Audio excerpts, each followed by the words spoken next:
সকাল 10টার মধ্যেই পৌঁছে শতাধিক সেনা সদস্য, পৌঁছে র্যাব সদস্যরা। আকাশপথে উদ্ধার অভিযানের জন্য প্রস্তুত থাকে বিমান ও হেলিকপ্টার। ভারী অস্ত্র নিয়ে সকলে প্রস্তুত থাকলেও কোনো এক রহস্যে তাদের দেয়া হয়নি উদ্ধার অভিযানের অনুমতি।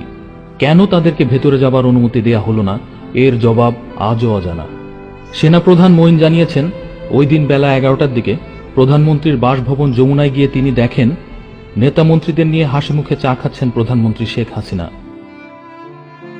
সেখানে সিদ্ধান্ত হয় আলোচনা হবে বিদ্রোহীদের সাথে। দলের গুরুত্বপূর্ণ সিনিয়র নেতাদের বাদ দিয়ে বেলা 1টার পর পরিস্থিতির নিয়ন্ত্রণ আনতে দলের অপেক্ষাকৃত জুনিয়র 2 নেতা নানক আজমকে পাঠান পিলখানায়। বেলা 3:30টার দিকে ডিএডি তৌহিদের নেতৃত্বে 14 সদস্যের বিদ্রোহী দল বৈঠক করে প্রধানমন্ত্রী শেখ হাসিনার সাথে। হোটেল শেরাটন থেকে তাদের জন্য আনা হয় খাবার। সিদ্ধান্ত হয় সাধারণ ক্ষমা ঘোষণার। প্রধানমন্ত্রী একবারের জন্য জানতে